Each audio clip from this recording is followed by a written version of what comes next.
반갑습니다. 이번 시간 32페이지입니다. 기초분계백선에서 두 번째 시간이에요. 앞에 첫 번째 기초분계백선에서 59번 문제까지 했는데요. 마지막에 단기매매증권, 매도가능증권, 만기보유증권에서 조금 어려운 게 나왔었죠. 매도가능증권에서 마지막에 좀 어려운 게 나왔는데 어쨌든 앞으로 쭉 해나오시는데 그리 큰 무리는 없었을 거라 생각합니다. 지난 시간에 비해서 이번 시간은 조금 더 쉽습니다. 지켜보시죠.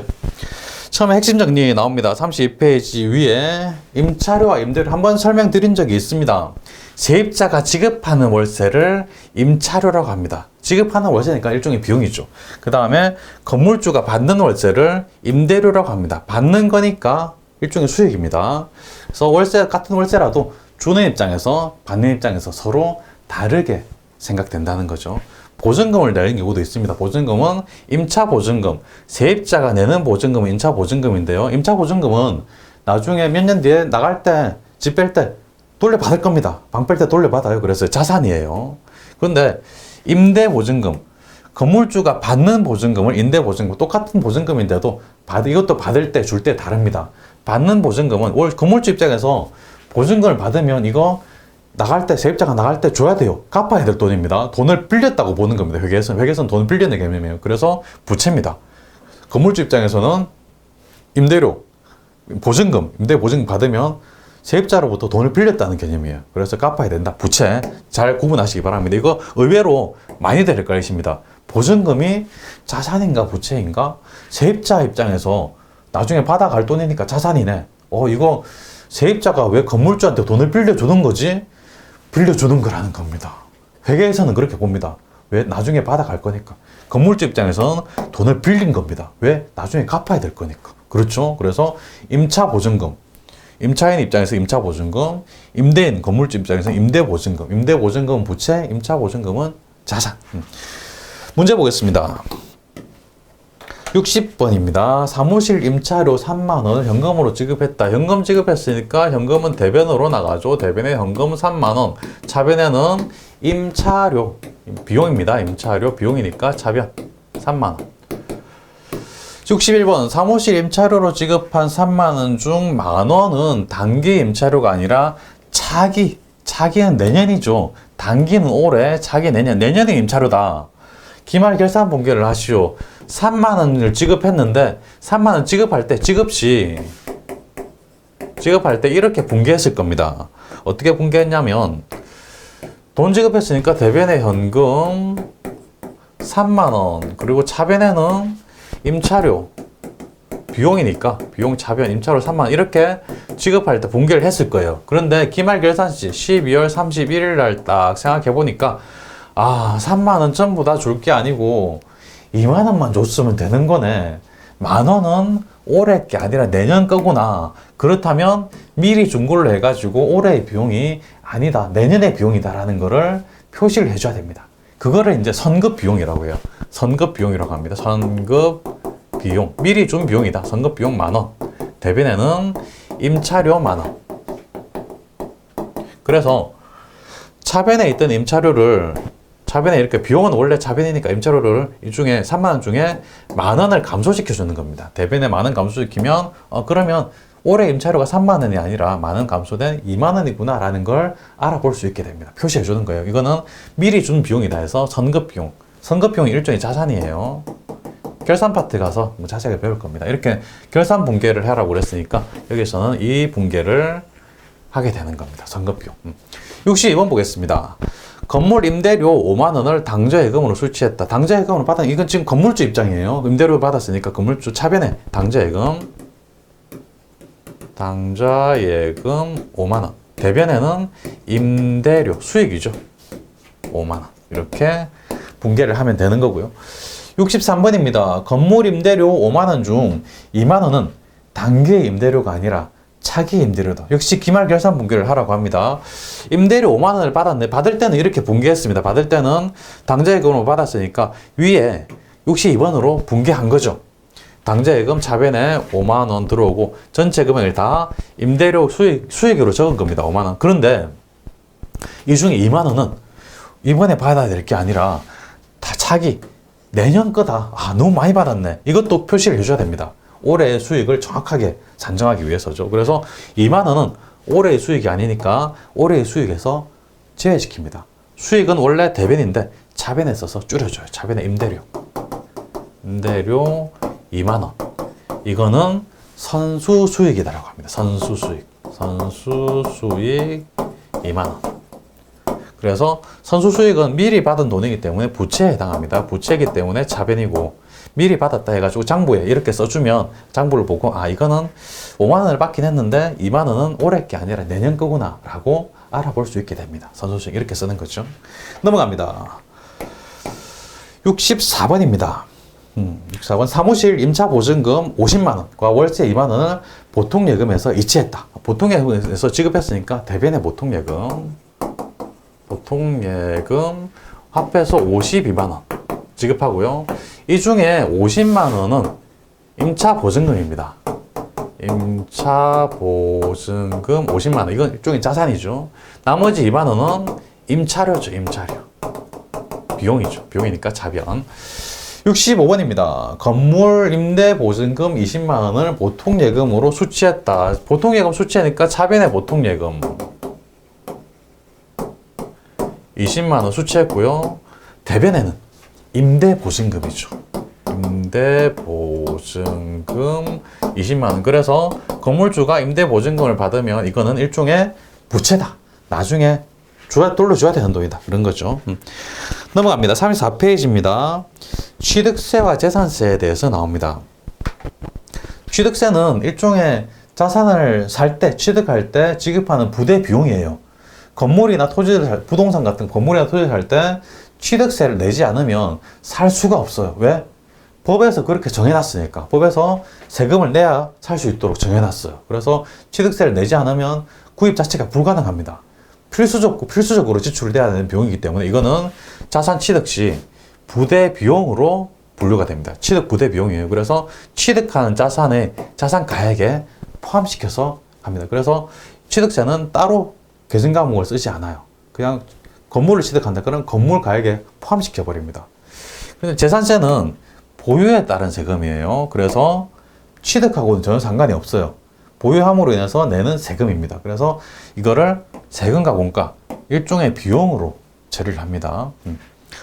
자산을 취득할 때 취득 부대 비용은 뭐 취득세뿐만 아니라 일종의 취득 부대 비용은 다 모두 해당 자산의 취득 원가에 포함을 시킵니다. 단 하나 예외가 있습니다. 우리 본 적이 있습니다. 단 예외. 단 하나인데 단기 매매 증권은 예외입니다. 단기 매매 증권 취득할 때 내는 수수료, 그거는 수수료 비용으로 따로 적었죠. 한번 본 적 있죠? 오케이. 계속 나올 겁니다. 중요하니까. 재산세는 취득하는 행위와 무관하므로 이거는 비용으로 처리한다는 거죠. 문제 보겠습니다. 66번입니다. 건물 200만 원을 취득하면서 대금은 한 달 뒤에 지급하기로 하고, 대금 한 달 외상으로 샀네요. 하고, 건물 취득에 따른 취득세 2만 원은 현금으로 지급했다. 일단 현금부터 먼저 적죠. 현금 나가면 대변, 쉬운 거부터 적는 겁니다. 2만 원, 현금 대변을 쓰고요. 나머지 200만 원은, 이거는 외상이에요. 외상인데, 건물 상거래 아니죠? 상품, 제품, 원재료 아닙니다. 그래서 외상할 땐 미지급금 200만 원. 이 건물은 200만 원짜리인데 세금 2만 원 냈다. 합해서 이거 취득 부대 비용이기 때문에 합해서 건물 가액에 202만 원 이렇게 적으라는 겁니다. 합해서 적어라. 취득 부대 비용은 자산 취득 가액에 포함시켜라. 합해서 적어라. 그래서 합해서 202만 원이라고 적습니다. 그래서 이 건물은 200만 원짜리가 아니라 202만 원짜리인 거죠. 67번입니다. 토지 취득세 2,000원과 토지 정지 비용 5만 원을 현금으로 지급했다. 대변에 현금이 나갔으니까 현금 얼마 나갔나요? 5만 2천 원이 나갔죠. 5만 2천 원. 이것도 취득세나 토지 정지 비용이나 다 토지를 취득하기 위해서 필수적으로 들어가는 돈이에요. 이런 거는 다 해당 자산의 원가, 취득 원가로 포함시킵니다. 토지라고 적습니다. 토지 가액에 포함시키는 거죠. 5만 2천 원. 이렇게 적는 거죠. 68번입니다. 업무용으로 보유 중인 건물에 대한 재산세 2천 원을 보통예금으로 납부했다. 그럼 납부했으니까 자산의 감소 보통예금. 보통예금이 2천 원 줄어드는데 이거는 재산세입니다. 재산세. 재산세는 보유하는 거에 대한 비용이에요. 그래서 비용으로 적습니다. 세금과 공과. 세금과 공과로 적습니다. 2,000원. 재산세기 때문에 그렇고 취득할 때 지출하는 취득세는 세금임에도 불구하고 세금이에요. 세금임에도 불구하고 취득 부대 비용이기 때문에 해당 자산의 취득 원가로 포함시키는 겁니다. 넘어갑니다. 35페이지 메뉴에 복리후생비, 접대비, 기부금, 광고, 선전비 이런 각종 비용들을 나열해놨어요. 복리후생비는 직원을 위해서 지출하는 겁니다. 직원들한테 밥 사준다든지 직원들한테 옷이랑 선물 같은 거 줄 때 복리후생비입니다. 접대비는 거래처에 지출하는 겁니다. 거래처. 키워드입니다. 동그라미 치는 거 같이 동그라미 치시든지 밑줄을 끄시든지 하시면 복습할 때 편하실 겁니다. 접대비는 거래처에 주는 거. 거래처 사장한테 선물 줬다. 접대비입니다. 거래처 직원이 결혼식 하는데 결혼식 축의금 줬다. 접대비입니다. 거래처 사장님 아들이 결혼하는데 또 축의금 줬다. 접대비입니다. 거래처 직원이 부친상을 당했는데 부조금 줬다. 접대비입니다. 거래처에 주는 거는 다 접대비예요. 직원한테 주는 거는 다 복리후생비. 그래서 똑같이 결혼식 축의금 똑같이 나가는데 직원한테 줬다. 복리후생비. 거래처에 줬다. 접대비입니다. 기부금 업무와 관련 없이 그냥 기부하는 거 기부금이고요. 업무와 관련이 없어야 돼요. 업무와 관련이 있으면 접대비로 바뀌어버립니다. 광고 선전비는 불특정 사수는 그런 말 그대로 광고 목적. 그래서 접대비는 업무와 관련돼야 되고 기부금은 업무와 무관하게 돼야 됩니다. 만약에 기부금으로 줬는데 그게 업무와 관련이 있다. 그럼 접대비가 돼버려요. 복리후생비는 우리 직원에게, 접대비는 거래처. 이걸로 구분하시기 바랍니다. 문제는 쉽게 나와요. 굉장히 쉬워요. 69번입니다. 보시면 뭐 바로바로 해결이 됩니다. 직원 야간식 때 2만 원을 현금 지급, 대변에 현금 적는 거죠. 현금은 대변으로 나간다. 2만 원. 직원한테 준 거니까 복리후생비. 복리후생비 2만 원. 70번입니다. 영업부 직원의 결혼식 축의금 10만 원을 현금을 지급했다. 현금 지급한 거니까 대변에 현금 10만 원이고요. 우리 직원입니다. 우리 회사 영업부 직원. 복리후생비죠. 복리후생비 10만 원. 71번입니다. 거래처 직원과 식사하고 식대 3만 원을 현금 지급했다. 현금 지급한 건은 무조건 대변이죠. 3만 원. 너무 쉽습니다. 그런데 거래처 직원하고 식사를 해요. 그러면 접대비입니다. 접대비 3만 원. 우리 직원들끼리 식사하고 식대 냈으면 이건 복리후생비일 텐데 거래처 직원하고 밥을 먹기 때문에 이거는 접대비입니다. 72번. 거래처 직원의 결혼식 축의금 5만 원 현금 지급, 대변에 현금 무조건 적는 거죠. 5만 원 적고 차변에는 우리 직원이 아니죠. 거래처 직원이죠. 거래처 직원이니까 접대비입니다. 이 5만 원. 우리 회사 직원 결혼식 같았으면 복리후생비였겠죠. 넘어갑니다. 73번입니다. 공익단체에 불우이웃 돕기 성금 10만 원을 보통예금 지급, 대변에 보통예금 지급한 거 적고 보통예금 10만 원. 이거는 기부금이죠. 기부 많이 하고 살아야 되겠죠. 좋은 일 해야죠. 14번입니다. 홍보 목적으로 물티슈 5만 원을 구입하면서 보통예금 지급, 대변에 보통예금 5만 원이고요. 차변에는 광고 선전비. 광고 선전비 5만 원. 이렇게 적고요. 75번입니다. 신입사원의 명함을 제작하고 명함 제작비 3만 원을 현금 지급. 일단 현금 지급이니까 대변에 현금 쓰고요. 명함을 제작할 때는 명함을 인쇄를 해야 된다고 생각해요. 인쇄해 주셔야 되겠죠. 그래서 도서 인쇄비라고 적습니다. 도서 인쇄비 3만 원.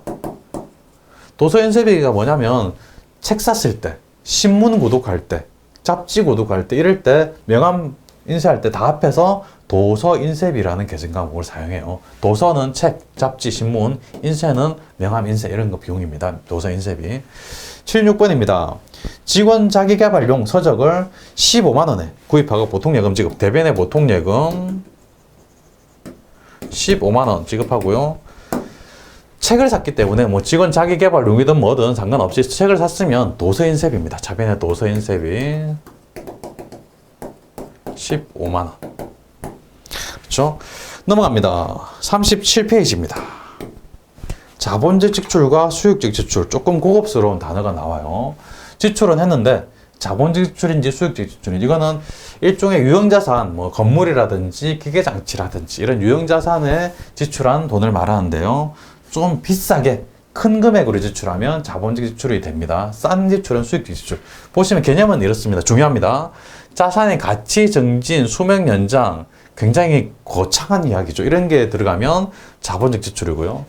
그냥 원상 회복, 능률 유지, 이거는 부서진 거 고친 거예요. 이럴 때는 이거는 수익적 지출이라고 합니다. 용어를 잘 구분하시기 바랍니다. 자본적 지출은 가치 증진, 수명 연장, 원상 회복 능률 유지는 수익적 지출. 그래서 자본적 지출은 꽤 큰 금액이 들어가요. 엘리베이터 설치했다든지 비난시설 설치했다든지 3층짜리 건물이 있는데 엘리베이터를 설치하면 3층까지는 엘리베이터가 원래 없어도 돼요. 법상으로는 4층 넘어가야 엘리베이터를 설치 의무가 있습니다.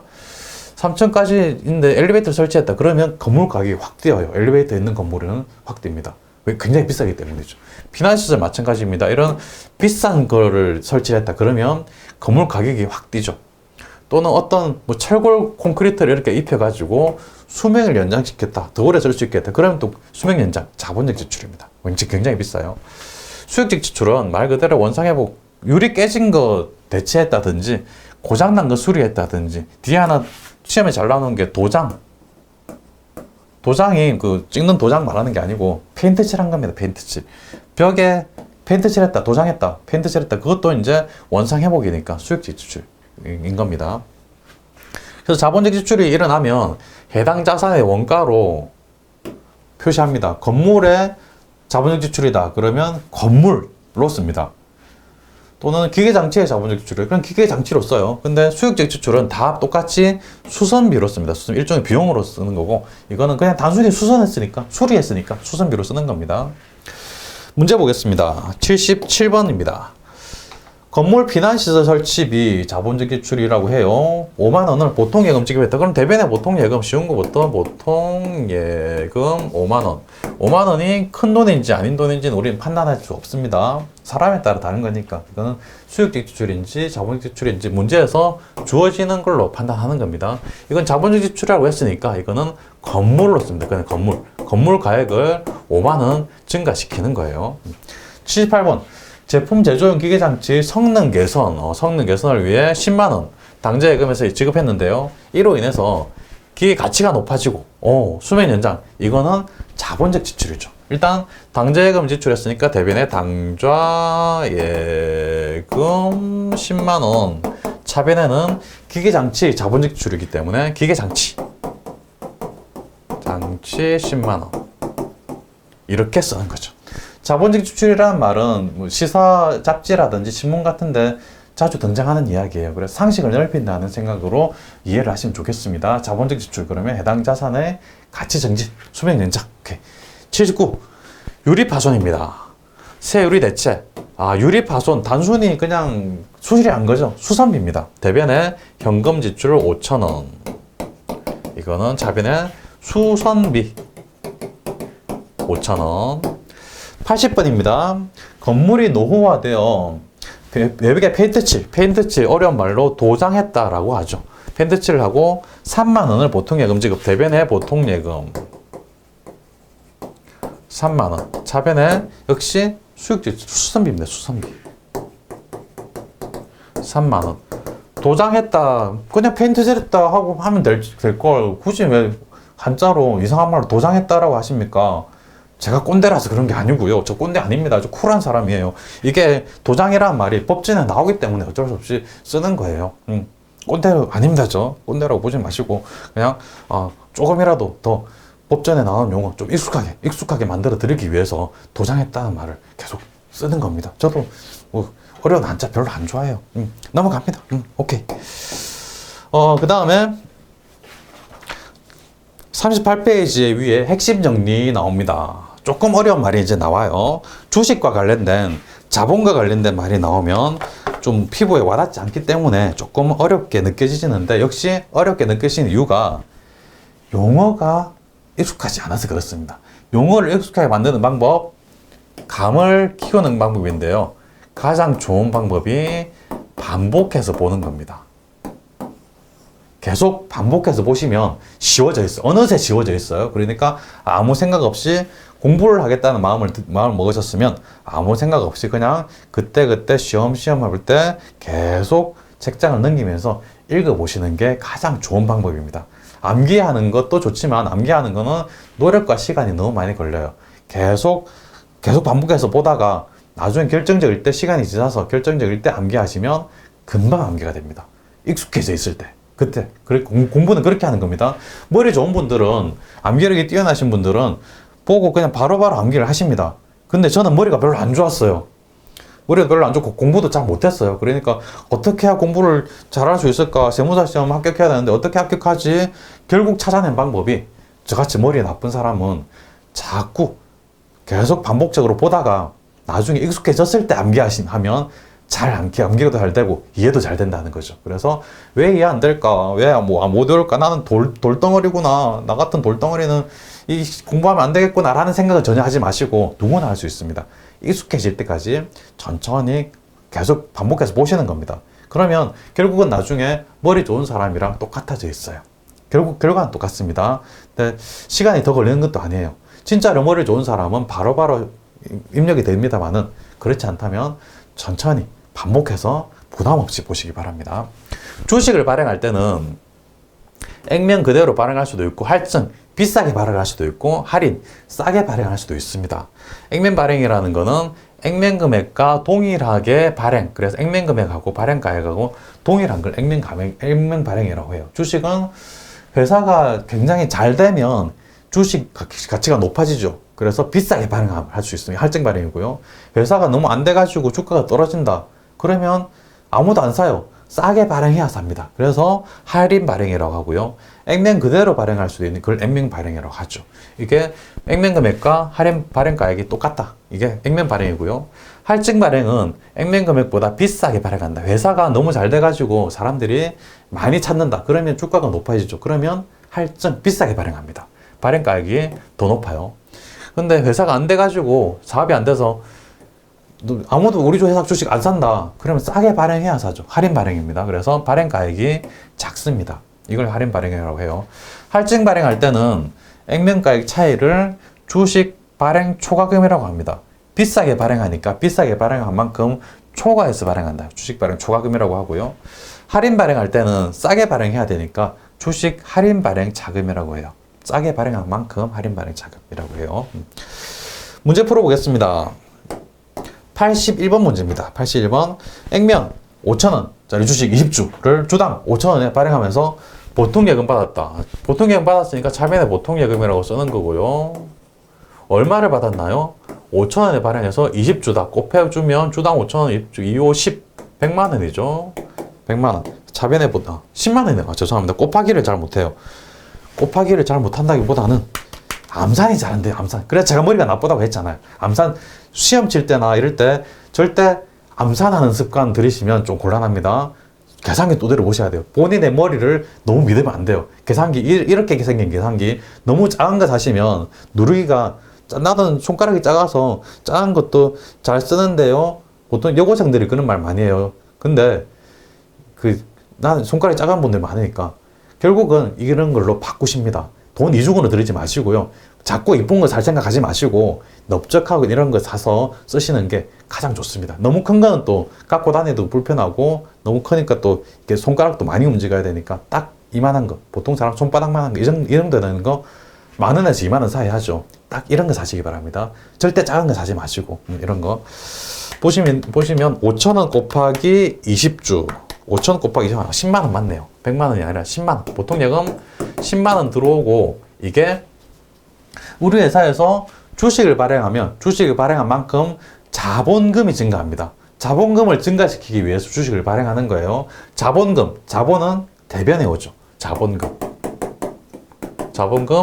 10만 원 이렇게 분기하시면 됩니다. 어렵지 않죠. 자본금이라는 계정 과목만 기억한다면 전혀 어렵지 않습니다.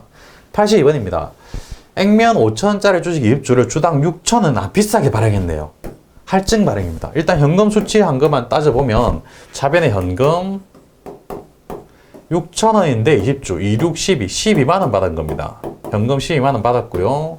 주식을 발행했으니까 자본금이 증가할 텐데, 대변의 자본금은 언제 어디서나 항상 always 맨날 액면 금액으로 증가합니다. 액면 금액 5천원 곱하기 20주 5천원 곱하기 20주 하면 10만원. 자본금은 10만원이에요.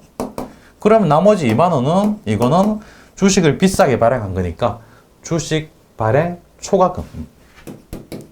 주식 발행 초과금이 2만원. 액면 금액을 초과하는 거, 넘치는 거는 주식 발행 초과금. 오케이. 83번입니다. 5천원짜리 주식, 액면 5천원짜리 주식 20주를 주당 3천원에 발행하면서 당좌예금을 받았다. 그럼 당좌예금에 들어왔네요. 자변의 당좌예금. 얼마가 들어올까요? 20주를 주당 3천원, 2, 3, 6, 6만원이 들어왔습니다. 그리고 주식 발행했으니까 대변의 자본금은 얼마가 증가하나요? 역시 액면 그대로 액면 5천원 곱하기 20주 10만원이죠. 항상 액면 금액으로만 들어온다는 거. 액면 발행하든 할증 발행하든 할인 발행하든 무조건 액면 금액 자본금. 그러면 차변에 4만원이 모자라네요. 4만원 덜 받았습니다. 할인 발행했으니까 주식 할인 발행 자금. 주식 할인 발행 자금. 이렇게 분개하는 거죠. 84번입니다. 액면 금액 5천원, 주식 20주를 주당 5천원에 발행하면서 주식 발행 수수료 1,000원을 차감한 잔액을 보통으로 받다. 액면 금액 5천원짜리를 5천원에 액면 발행한 것 같아요. 그런데 수수료 1,000원이 들었답니다. 이거 계산해 줘야 돼요. 일단은 보통예금을 받았으니까 차변에 보통예금 써주는 거죠. 차변에 보통예금 받았는데 얼마를 받았나요? 5천원, 20주, 5, 20, 10만원인데 1,000원을 차감하고 받았어요. 10만원을 못 받고 10만원에서 저금 차감하니까 99,000원만 받았어요. 보통 예금 99,000원. 1,000원 차감한 이 금액만 받았어요. 근데 자본금은 10만원이죠. 대변의 자본금은 언제나 항상 무조건 액면 금액이다. 액면 5,000원 곱하기 20, 10만원이죠. 자본금은 절대 변함이 없습니다. 무조건 액면 금액 곱하기 주식수예요. 그럼 1,000원이 모자라네요. 이거는 액면 발행한 것처럼 보이는데 사실상 1,000원 손해보고 한 거예요. 그러니까 1,000원은 할인 발행했다고 봅니다. 주식 할인 발행 자금입니다. 주식 할인 발행 자금이 돼버려요. 싸게 판 거랑 똑같아요. 넘어갑니다. 85번입니다. 액면 5천원짜리 주식 20주를 주당 6천원에 발행하면서 주식 발행 수수료 1,000원을 차감한 잔액을 현금 수취했다. 역시 똑같습니다. 역시 이게 비싸게 발행한 것 같은데 1,000원은 덜 받았어요. 받은 게 20주 6,000원 곱해주면 2, 6, 12, 12만원을 받고 주식 발행했는데 1,000원을 차감한 거를 현금 지급해. 그럼 1,000원 빼주면 11만 9천원만 받은 겁니다. 그래서 현금 수취했다 했으니까 차변에 현금 들어온 거 현금 11만 9천원 밖에 못 받았어요. 12만원 받은 줄 알았는데 1,000원 빠진 거죠. 대변의 자본금은 언제나 늘 10만원이구나. 5천원 곱하기 20주. 자본금은 액면 금액 곱하기 주식. 나머지 19,000원. 어쨌든 주식을 19,000원 비싸게 발행했네. 주식 발행 초과금. 줄여서 주발초라고 하겠습니다. 주발초. 주식 발행 초과금. 86번입니다. 액면 5천원 주식 20주를 주당 3천원에 발행하면서 주식 발행 수수료 1,000원을 차감한 잔액을 당좌예금으로 받다. 역시 또 수수료 1,000원이 들었네요. 받은 금 얼마 받았나요? 20주 곱하기 3,000원 해서 6만원 받을 줄 알았는데 1,000원은 덜 받았어요. 1,000원 빼줘야 돼요. 그러면 59,000원이 됩니다. 59,000원만 당좌예금으로 받은 거예요. 차변의 당좌예금 59,000원. 그리고 대변에는 자본금이죠. 자본금. 액면금액 그대로 10만원. 나머지 금액이 41,000원이 나머지 금액인데요. 이거는 주식을 싸게 발행했으니까 주식 할인 발행 자금. 줄여서 주할차라고 했습니다. 주할차. 주식 할인 발행 자금. 주할차. 이렇게 분개를 하면 되는 거죠. 86번까지 했고요. 87번입니다. 대표자가 회사에 10만 원을 현금으로 출자하여 사업을 시작하다. 출자라는 말은 자본금을 출연한다, 내놓는다 이런 말입니다. 그래서 회사 입장에서는 현금이 들어온 거예요. 현금이 들어왔다. 차변으로 들어오죠. 차변에 현금 10만 원. 대변에는 이거는 자본금입니다. 자본금 10만 원. 회사에다가 자본금을 내놓은 거예요. 그래서 대표자가 뭐 출자했단 말은 자본금을 내놓는다. 그래서 대변에는 자본금. 회사 입장에서 현금이 들어온 거니까 차변에 현금 이렇게 되는 거죠. 넘어갑니다. 40페이지로 넘어가면 위에 또 핵심 정리가 있네요. 가수금과 가지급금이 나옵니다. 가수금은 받긴 받았는데 왜 받았는지 모르겠다. 가지급금은 지급하긴 지급했는데 어디에 썼는지 모르겠다. 이런 거죠. 가수금, 원인을 모르는 입금입니다. 입금이 됐는데 보통 예금은 돈이 들어왔는데 왜 들어왔는지 모르겠다는 거예요. 가지급금은 원인을 모르는 지급액이에요. 원인을 모를 보통 예금 입금했을 때, 보통 예금, 뭐 당좌 예금, 어떤 예금 입금했을 때입니다. 가지급금은 출장 갈 때는 무조건 가지급금이에요. 실무적으로는 가지급금을 좀 다르게 쓰긴 하는데 시험에서는 그냥 무조건 출장이에요. 가소금이든 가지급금이든 추후에 해당 계정 과목으로 제대로 된 계정 과목으로 바꿔줘야 됩니다. 문제 보겠습니다. 88번입니다. 보통 예금에 4만 원이 입금되었는데 그 원인을 알지 못한다. 그럼 차변에 보통 예금 입금된 거는 적어줘야 돼요. 거래가 발생한 거니까 예금이 입금됐으면 자산 증가 거래가 발생했죠. 그래서 4만 원 입금이 돼서 보통 예금 증가로 적어주는데 왜 입금됐는지 모르겠다. 가수금입니다. 가수금 4만 원. 일종의 부채예요. 부채니까 대변에 오는 건데 일종의 부채입니다. 왜 오는지 모르겠다. 받긴 받았는데 좀 부담이 돼요. 모르니까. 그래서 부채예요. 89번. 가수금 4만 원. 이 4만 원은 외상 매출금을 회수한 금액으로 판명이 돼. 아, 외상으로 팔았는데 그거를 보통 예금 입금이 된 거구나. 보통 예금이 감소한 거예요. 자산의 감소는 대변의 외상 매출금 4만 원. 그리고 차변에는 가수금을 적어줍니다. 가수금 4만 원. 그래서 원래 대변에 있던 가수금을 차변에 써서 감소시켜준다. 없애주고 이건 정체는 외상 매출금이구나. 그래서 결과적으로 가수금은 재무제표에 나타나진 않아요. 기중에 회계 처리하는데 중간에 회계 처리하는데 그냥 임시적으로 쓰는 계정 과목이에요. 90번입니다. 시건 출장으로 출장비 3만 원을 현금 지급했다. 그럼 대변에 현금 쓰는 거죠. 지급한 3만 원 쓰고 차변에는 가지급금입니다. 가지급금 3만 원. 출장비를 지급했는데 이거를 어디에 쓸지 정확히는 잘 몰라요. 그래서 가지급금이라고 하는 겁니다. 출장비 3만 원에서 출장시 식대 2만 원하고 교통비 5천 원을 사용하고 잔액은 반납하다. 그러면 식대 교통비 합해서 출장할 때 쓰는 비용을 합해서 여비 교통비라고 씁니다. 차변에 여비 비용이죠. 여비 교통비 2만 5천 원. 그리고 가지급금은 3만 원이에요. 차변에 3만 원 있던 걸 대변에 가지급금 써서 없애줍니다. 가지급금 3만 원 이렇게 없애주고요. 나머지 5천 원은 현금, 잔액은 반납했다. 현금으로 회사에 반납했던 거예요. 회사 입장에서는 5천 원이 증가합니다. 현금 증가죠. 차변에 현금. 이렇게 써주는 거죠. 가수금과 가지급금. 그리 어렵지 않으시죠? 대변에 있던 걸 차변에 없애주고, 차변에 있던 걸 대변에 없애주고, 이런 과정일 뿐입니다. 넘어갑니다. 현금과 부족입니다. 아까 봤던 가수금, 가지급금하고 좀 비슷한 느낌으로 보셔도 되는데요. 이거는 현금과 부족은 현금의 부족하든 남든 이걸 말하는 겁니다. 현금에 관한 거예요. 아까 가수금, 가지급금은 뭐가 받아든 거 또는 지출한 거 이걸 말하는 건데 현금과 부족은 무조건 현금과 관련된 겁니다. 현금입니다. 예금 이런 거 없습니다. 현금과만 관련된 겁니다. 현금 부족할 때도 현금 가부족을 쓰고 현금이 남을 때도 현금 가부족을 씁니다. 그래서 현금이 과하다든지 부족할 때라든지 둘 다 쓰는 겁니다. 부족할 때만 쓰는 게 아니에요. 과할 때도 씁니다. 현금이 부족할 때는 현금이 나간 거니까 대변에 현금 쓰는 거고요. 현금이 과다할 때는 현금이 남아 도는 거니까 현금이 증가했네 차변에 현금 쓰는 겁니다. 상대방 계정 과목에 현금 가부족을 쓰는 거예요. 왜 현금이 들어왔는지 모르겠다. 왜 현금이 나갔는지 모르겠다. 이런 거예요. 기말까지 이 현금 가부족의 원인을 발견하지 못한다면 부족했을 때는 부족한 거니까 손실, 잡손실. 넘쳐날 때, 과다할 때는 돈이 넘쳐나는 거니까 이익이다, 잡이익. 이렇게 써주고 현금 가부족은 상대방 계정 과목에 써서 없애주는 거예요.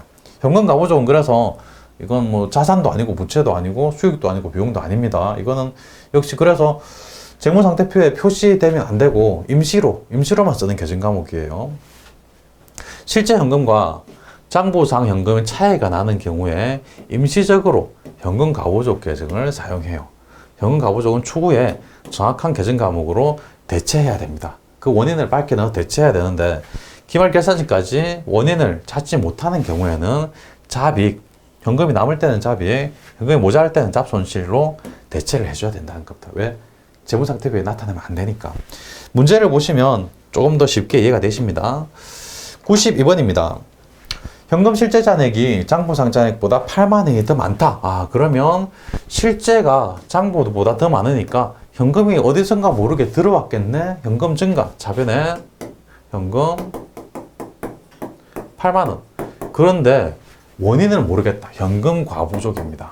현금 과부족 8만 원.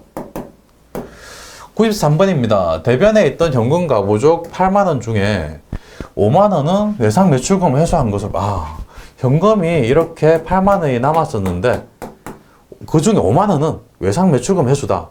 외상 매출금 회수했단 말은 외상 매출금이 감소하고 그게 현금으로 돌아왔다는 거죠. 자산의 감소는 대변에 외상 매출금 자산 감소 5만 원, 그리고 대변에 있던 현금 가부족 중에 5만 원을 차변에 써서 5만 원 감소시켜줍니다. 현금 가부족. 현과로 적겠습니다. 현과 5만 원. 차변. 이렇게 대변에 있던 걸 차변에 써서 없애주는 겁니다. 3만 원이 남아있어요. 현금 가부족 8만 원 중에 3만 원은 기말 결산시까지 원인을 몰라요. 어쨌든 원인을 몰라도 없애야 됩니다. 3만 원 남았던, 대변에 남았던 거를 차변에 3만 원 써서 없애줍니다. 현금 가부족 현과. 일단 돈이 남는데 8만 원 중에 5만 원, 그 3만 원이 남는데 왜 남는지 몰라요. 일단 남으니까 이익입니다. 잡이익 3만. 이익은 수익이니까 대변에 쓰는 거죠. 95번으로 가겠습니다. 42페이지죠. 95번. 현금 실제 잔액이 장부상 잔액보다 8만 원이 더 적어요. 적으니까 현금이 나간 거죠. 나가니까 일단 대변에 현금 적습니다. 대변에 현금 8만 원. 차변에는 역시 모르니까 현금 가부족 줄여서 현과 8만 원 이렇게 적고요. 다음에 96번.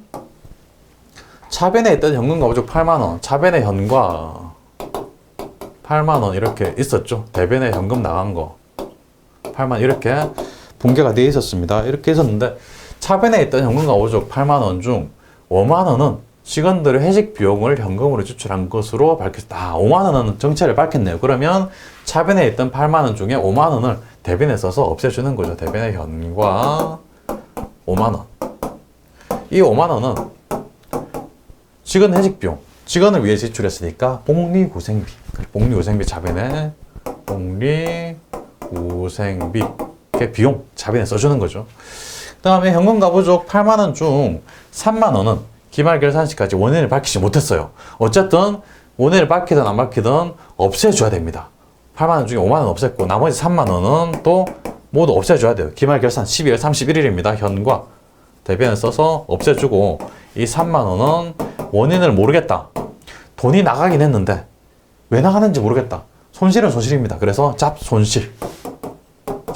손실은 일종의 비용이기 때문에 자변에 적는 게 맞죠. 이렇게 현금 가부족에 대한 걸 봤습니다. 다음 페이지 43페이지입니다. 43페이지에 핵심 정리, 소모품에 대해서 나옵니다. 소모품에 대한 내용은 뒤에 본문에 가면 굉장히 자세하게 꼼꼼하게 적혀 있습니다. 왜? 시험에 잘 나오니까 꼼꼼하게 적었는데 지금 여기서는 핵심 정리, 핵심되는 사항만 한번 보시기 바랍니다. 취득할 때 소모품 자산으로 처리했다면 나중에 결산할 때 결산시 12월 31일 날 사용한 소모품 일종의 자산인데 자산으로 계산했던 거를 소모품비 비용으로 바꿔줘야 됩니다. 써버리면 비용이 되는 거예요. 자산도 써버리면 비용이 되는 거죠. 취득할 때 소모품비 비용으로 처리했는데 나중에 결산 시에 12월 31일을 보니까 아직 사용하지 않은 게 있더라. 사용하지 않은 거는 자산이에요. 소모품이란 자산으로 바꿔줘야 돼요. 소모품 계정으로 대체하는 과정. 이 과정은 나중에 계속 수업을 들으면 자세하게 보게 될 겁니다. 문제 보겠습니다. 98번입니다. 가장 기본적인 거예요. 98번 소모품 2만 원을 현금으로 구입하면서 자산 처리했다. 현금 구입했으니까 대변에 현금 써주고요. 2만 원. 차변에는 자산으로 처리했다. 소모품입니다. 소모품 2만 원. 99번입니다. 소모품 2만 원을 현금으로 구입하면서 비용으로 처리했다. 비용으로 처리했다는 말은 소모품비로 처리했다는 거죠. 소모품비 2만 원. 대변에는 현금 2만 원. 뭐 이렇게 처리하든 이렇게 처리하든 틀린 재개 처리가 아닙니다. 자산으로 처리해도 되고 비용으로 처리를 해도 됩니다. 문제를 풀 때는 문제의 조건에 맞게 자산으로 처리했다라는 조건이 있으면 소모품, 비용으로 처리했다라는 조건이 있으면 소모품비 이렇게 쓰면 되는 겁니다. 100번입니다. 소모품비로 계산된 2만 원 중 기말 결산 시 2,000원의 소모품이 아직 사용되지 않고 남아있음을 확인했다. 그러면 2,000원만큼 자산으로 남아있는 겁니다. 그럼 자산으로 바꿔줘야 돼요. 그래서 2,000원은 소모품으로 바꿔줍니다. 차변에 소모품 2,000원 자산을 남겨야 되니까 대변에는 소모품비 2,000원. 그래서 차변에 썼던 소모품비 비용으로 계산한 소모품비, 이 소모품비 중에 아직 사용하지 않고 남아있는 게 2,000원이니까 이 2,000원은 2만 원 중에 2,000원은 소모품비 비용이 아니다. 이만큼 비용에서 감소시킨다는 의미에서 대변에 써주는 거죠. 비용은 원래 차변이죠. 감소니까 대변. 이만큼 2,000원은 안 썼으니까 자산이다. 소모품이다. 차변의 자산.